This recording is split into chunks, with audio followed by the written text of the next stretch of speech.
Si tu aimes les pains du Makita, tu aimes le Makita. Le diable n'a pas besoin d'établir une alliance avec toi. Si tu as besoin que tu aimes l'une de ces choses. La condition de l'expérience de la présence de Dieu n'est pas la présence de Dieu, mais votre présence dans la présence de Dieu. Lorsque la présence de Dieu devient votre fin, le monde devient votre jeu. Beaucoup de personnes qui veulent être délivrées aujourd'hui, elles n'ont pas eu besoin d'être délivrées des témoins, elles ont besoin d'être délivrées du fait écoute des témoins. Le monde, le mal et le péché. Vous venez à l'église et vous êtes distrait parce que vous n'êtes pas préparé. Vous venez à l'église et tout autour de vous occupe vos pensées parce que vous n'êtes pas préparé. Un homme préparé est un homme concentré. Un homme préparé est un homme discipliné. Un cœur préparé est un cœur déterminé. Un cœur concentré est un cœur focalisé. Parfois, vous ne réalisez pas à quel moment venir à l'église est devenu une routine. Mais ça a perdu son objectif, sa passion. Vous avez perdu la passion de venir dans la maison de Dieu pour expérimenter la présence de Dieu. C'est aussi également pour ça que quand vous quittez vos maisons sans aucune conviction, avec ce que vous voulez porter, mais le vêtement de vos cœurs est plus important que le vêtement de vos corps. La condition de votre cœur dans la maison de Dieu est ce qui détermine l'expérience de la présence de Dieu dans la maison. Ne croyez jamais que si vous rentrez sans avoir eu le toucher de Dieu, c'est parce que Dieu n'était pas au rendez-vous. La condition de l'expérience de la présence de Dieu n'est pas la présence de Dieu, mais votre présence dans la présence. Il est possible que la présence de Dieu soit là, mais que vous soyez absent de la présence de Dieu. Dieu n'a aucune responsabilité de vous mettre dans sa présence. Il a la responsabilité d'être présent pour que sa présence soit disponible pour vous.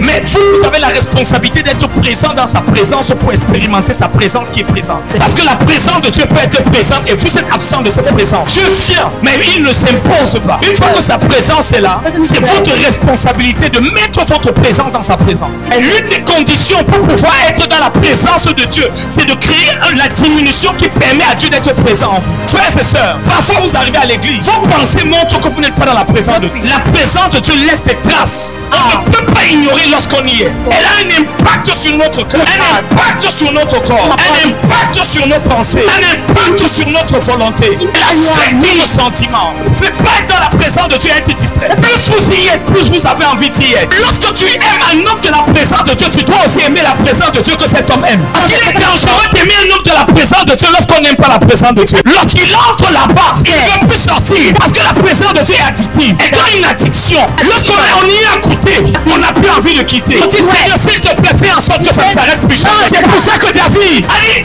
1 heure dans tes parfums vaut mieux que 1000 ailleurs. On peut faire encore être portier dans la maison de l'Éternel. Une chose que je désire, addiction à la présence de Dieu. Je veux seulement être dans ta maison. Je veux juste être là où tu es. Un autre homme dans le Nouveau Testament cette fois-ci. Il peut y avoir écrit plus de la moitié du Nouveau Testament. Un homme dont la vie a été percée par des expériences de rencontre. Parce qu'il avait été dit, tu es témoin des choses pour lesquelles je te suis apparu et pour lesquelles je t'apparaîtrai encore. Et la Bible dit, cet homme a dit, ces choses. Vous savez, lorsque la présence de Dieu devient votre fin, le monde devient votre jeu. On ne vous voit plus devant la télévision. On ne vous voit plus devant les réseaux sociaux. Vous n'allez jamais voir un homme de la présence de Dieu qui a peur du monde. On va passer des heures devant la télévision. Pour voir quoi? Pour écouter quoi? Pour se voir quoi? Est-ce que j'ai déjà suffisamment expérimenté Dieu? Est-ce que les expériences de Dieu ont atteint leur apogée pour que j'ai le temps d'aller encore regarder le monde?